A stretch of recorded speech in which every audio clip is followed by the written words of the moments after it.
So everyone, can you just wave at the camera?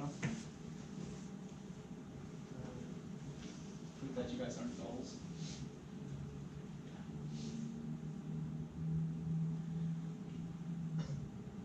Okay, my name is Pan, and I'm going to do a quick presentation about Taekwondo categories. Oops. Okay, sorry. You just started Taekwondo. You wanted to learn martial arts for a lot of different reasons. But what exactly did you want to learn?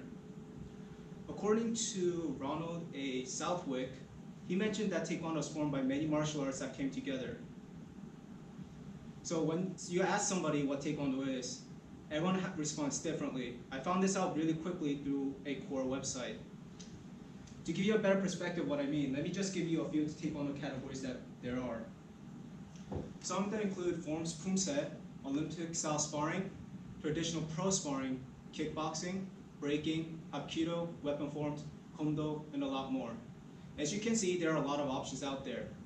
So the real question is, how do we choose? I'll try to help guide you about these categories so that you guys can choose with more comfortably.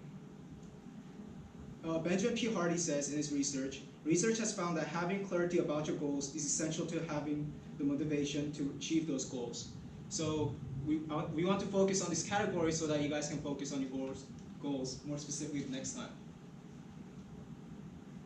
So first, let's talk about forms pumse.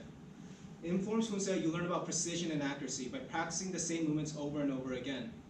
You also learn new basic techniques throughout the next form because every time you test, you learn a new form and new basic techniques. You also learn about having stronger, you also get stronger and more flexible legs through practicing higher kicks and stronger stances every time you do your form. I strongly recommend this for beginners because you don't really get hurt from doing this. The next category we're going to talk about is weapon forms. In weapon forms, you'll also learn about precision and accuracy by practicing the same movement over and over again. You'll also learn about physics better because when you swing around the weapon around, you'll learn that it's not as easy as it sounds to stop it exactly where you want it to. The next thing you're going to learn about is the extension of the human body. The weapon is a full extension of your body, so this concept was well known by the book Swords of Sultan by Jay Brooker. The next category is breaking. This helps you reach maximum potential of your body or your kicks. You'll learn to spin fast, you'll learn to hit hard, but the problem is you actually get hurt a lot more from breaking than anything else. So I usually recommend this to intermediate to advanced because you can actually get hurt from doing this. The next category we're going to talk about is sparring. In sparring, you will learn certain techniques of which ones to use during the situation. You'll learn that some techniques actually don't even work at all. You will learn self-control and discipline because you will learn that you will not win all the time. And when you lose, you'll have to control yourself and persevere on. You'll also learn to avoid fights. As like I said before, you will not win all the fights, therefore you will understand that you shouldn't fight anyone you want to fight. Most importantly though, you learn skills and concepts that will help you in real life fighting in the streets. So usually I recommend this to intermediate to advanced because you will definitely get hit. The next thing we're going to talk about is military style hapkido. This is the martial arts that the Korean military actually utilizes. This is true self-defense when your life actually depends on it. You'll learn to use many different techniques depending on the situation you are in. For example, you don't want to be using passive defense when they're coming for your life. And the same thing the other way around. You'll also learn about modern day weapons because if your bad guy uses the weapon, you want to know how they work. Same thing, if you have a concealed carry permit, you want to utilize that tool as much as possible. And this was represented pretty well by the book Art of War by Sun Tzu. If you know the enemy and know yourself, you need not fear the result of 100 battles. You'll also utilize kicks. You'll learn how to use your legs because that was the original reason Taekwondo exists in the first place. I strongly recommend that everyone knows some of these techniques, some of these skills, but to be quite honest with you guys, I don't strongly recommend this unless you're about advanced level because practicing this in real life might increase the rate of injuries.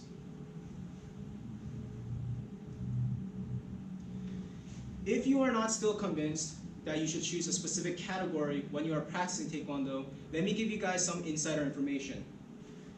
there is a woman named Stephanie B. She is the University of California's admission officer and freshman advisor. So a Taekwondo master asked her this specific question: how common is it for a college applicant to list black belt as an achievement? She responded by saying that a lot of people respond by saying that they put black belt as an achievement. But she says when she looks at the papers, what they really look for is small details and achievements that you have accomplished becoming a black belt. And the next level is to talk about competition. Now, of course, the competition is the best way to get better by seeing other people compete, by whether they spar or they do forms, pumse, whatever the case may be. And of course, you also meet people that share your same passion. I think Master Christian Nelson emphasized this very well with this one quote: competition is the best way to accelerate learning. Hopefully you guys learned something about this one, and hopefully you guys can utilize this in your other skills other than just Taekwondo. And that's it. So I'll give you guys like 20 seconds to think about questions. So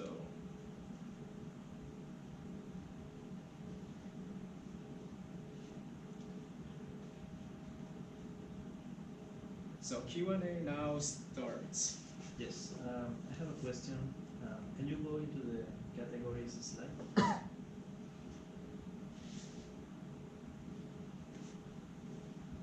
Is it common for Taekwondo schools to advertise that they focus on all of them? What's your take? Taekwondo is a combination of many martial arts, like I said before, so they can't really, technically speaking, focus on every single one of them, but usually you'll find a school that specializes in each of one of those topics over there.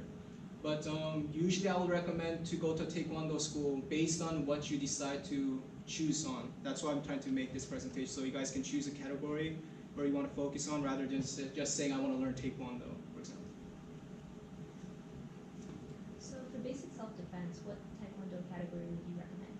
For basic self-defense, I would recommend something like Hapkido or Olympic style sparring. You do know a little basic concept of punching and stuff like that, so I would recommend forms to start off, and then a little bit of sparring, and then ultimately to Hapkido, because you do have to practice hitting each other kind of and throwing each other, but if you just start off that way, no one's encouraged to just get thrown when you first start out. So I strongly recommend to learn the basic concept of punching, kicking, stuff like that, and then start a little bit of light sparring so that you get used to getting a little hit.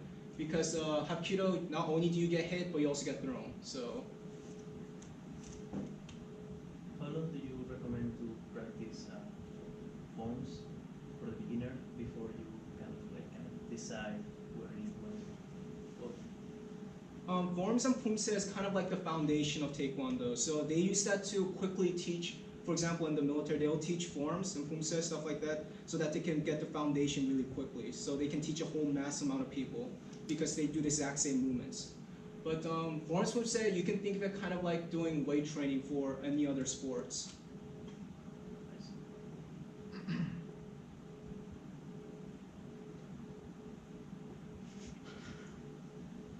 What kind of a weapon forms would you recommend for in today's world? Weapon form recommendation? Yeah. Every single weapons in general does help you. For example, if you practice the bow staff, which is a giant stick, you learn how to use a stick for self-defense, right? If you practice, for example, sword, you'll learn the concept of slicing, cutting, and that can be utilized for your knives. For example, if you carry something like that, a sword.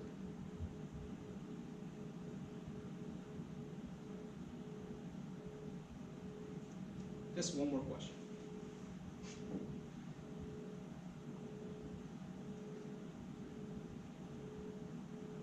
Can you talk about Kondo or something? Like that? Kondo is the one topic I didn't cover too much. It's also known as like Kendo in Japan. In Kondo, it's basically a wood bamboo sword fighting. I didn't get too much details in that one because, like I said, Taekwondo orients on a lot of martial arts that came together. So I don't want to go into too much details about Kondo, but it is basically just wood sword sparring. Okay, thank you everybody. Thank you.